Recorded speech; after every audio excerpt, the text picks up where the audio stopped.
Today we're going to be going over Frank Mularcik's Dividend Growth portfolio.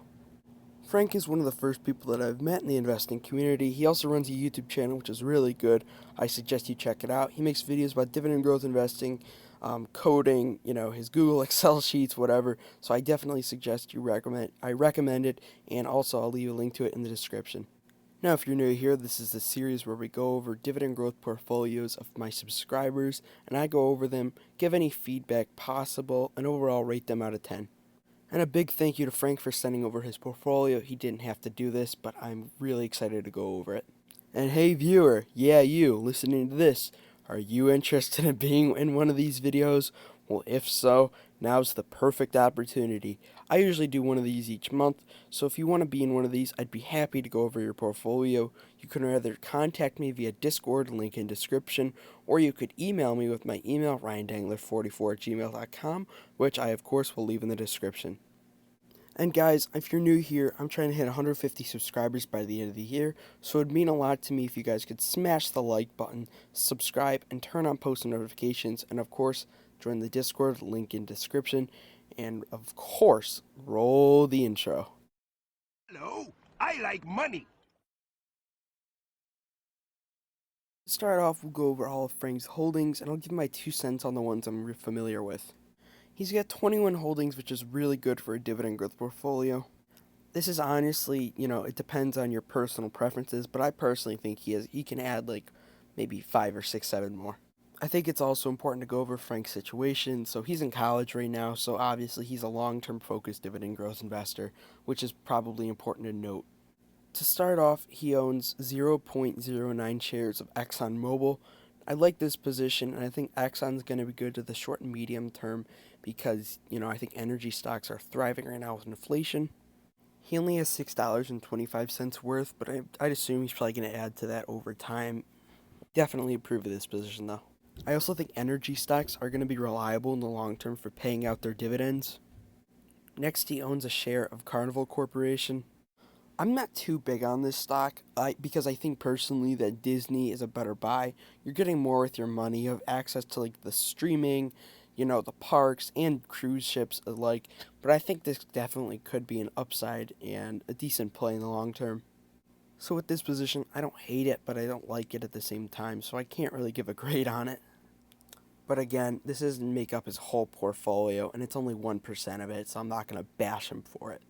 Next, he's got Amcor PLC. I did a little bit of research, and this is a lumber stock, which I think actually could be really good with such demand for homes right now. So I think this definitely could be a good play, and they get a nice dividend, so I kind of approve of that right now. But I'm not going to say I fully approve of it because I haven't done full research on the stock. Next, we got Aflac, which is definitely an interesting position. I really like Aflac and its long-term outlook right now, and I think they also do pay him a pretty nice dividend, so I definitely approve of that position. Next, we got Carrier Global Corporation, which I don't know what it is, to be honest, so I can't really give my 2 cents on it. Next, we got one of my well-known stocks that I'm known for investing in, which is AT&T. He owns 2.61 shares of this, and it says it was $27, but this was like mid-January when he sent me this. I definitely approve of this position, and I think long-term, as long as he doesn't sell out, listen to what the short-term analysts are saying, then I think this definitely could be a good position. Just keep reinvesting those dividends, and of course, have diamond hands. Traveler Companies Incorporated, another financials company. I don't know much about them, to be honest, so I can't give my opinion. Next, he owns 1.23 shares of the Coca-Cola Company, which I definitely like. They just had a dividend hike of 4.3%, and I think this is a great company to own for the long term. Next, he's got 0.46 shares of J&J. J&J, obviously a healthcare titan. Pierre loves them. Great company, good dividend growth, consistent dividend growth, dividend king. I love this position long term. Next, he owns 0.41 shares of Caterpillar. Caterpillar is one of the best industrial stocks in my opinion, and I'd love to own it eventually. Maybe not this year, but eventually I'd love to own it. I think it's a great growth stock and dividend growth stock, so I definitely approve.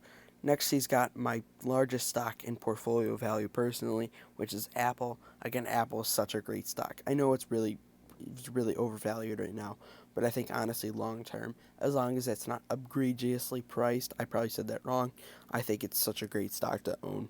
Next, he owns 0.57 shares of Procter and Gamble. I love this. They have great brands, great brand loyalty. And again, I'd love to buy in sometime this year when I actually have money. Next, he owns Cisco Systems, which I don't have much familiarity with, so I can't give my opinion. Next, we got Southern Company. I love this holding.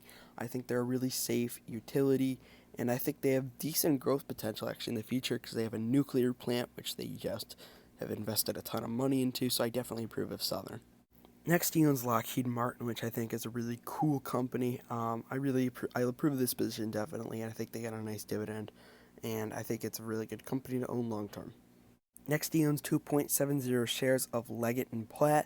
I don't have much familiarity with the stock, but I know that it's a long-term dividend payer, and I approve of the position. I did a little bit of research on it about a year ago, so I can't give a great opinion on it, but I think it's one of those stocks like Colgate and Kimberly-Clark that are slow, but really, good slow growers, which are great for dividend growth investors.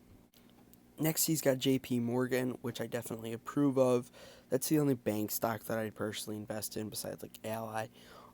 Next, we got Pfizer. Pfizer is really interesting because they're kind of volatile right now because of their vaccine work, but I approve of this position long term. I think that the vaccine money is only extra money, and I think they were a good company to start with.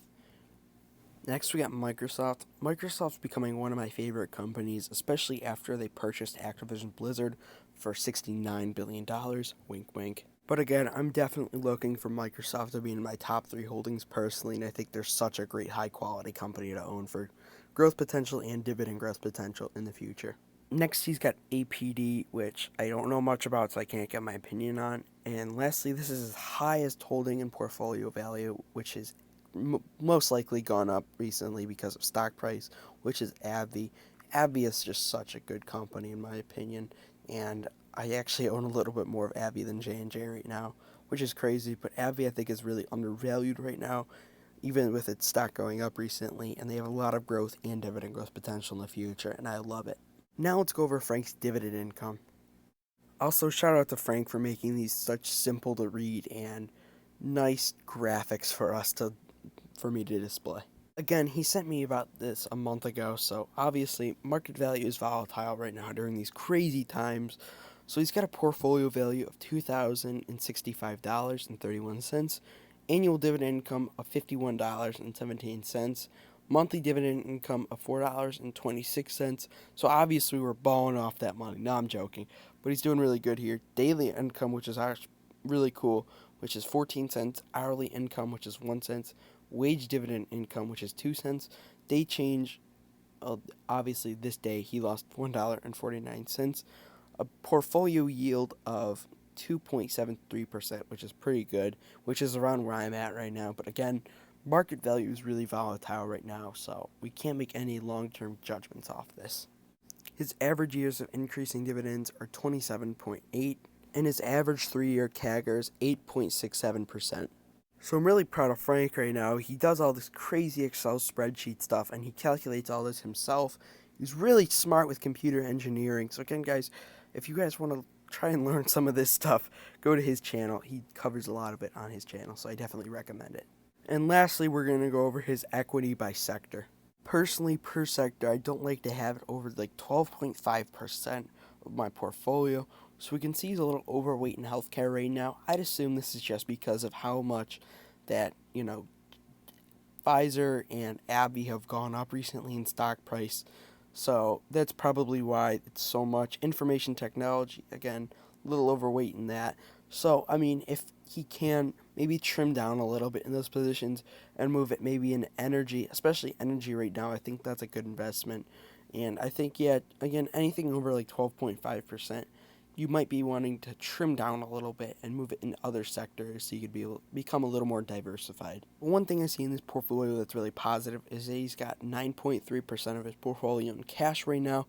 This is something I really wish I could do, but again, I don't have any money. But I'm really proud of Frank for having being strong here and having money in cash to be willing to invest. A luxury that many of us do not get to have. So guys, that's going to conclude the video. I think in conclusion, Frank is doing really good for his age right now. He's living a really frugal lifestyle, investing a lot of his money, and doing really good on YouTube. Go check out his channel, guys. Let's get him monetized by the end of the year. That's his goal. So let's help him here. If you're new here, go check out his channel. Subscribe to mine. Subscribe to his. Watch all of his video. He does live stream on Wednesdays. I'm usually there for it. Check it out, guys. It's really cool. My only, criticism is maybe invest a little more in energy and maybe trim down in the positions that are a little overweight in your sectors. But again, really good portfolio. Maybe invest a little more in Apple and some of those higher quality companies when they come down to more of an attractive valuation. So guys, that's going to be the end of the video. I appreciate you guys for sticking through here, watching the whole video. I'm sure Frank will be in the comment section answering any questions or clarification that you guys will have. So feel free to leave those in the comment section there. And make sure to smash the like button, subscribe, do dividend stocks, not drugs, and of course join the Discord. Do dividend stocks, not drugs, part 2. Have a good day.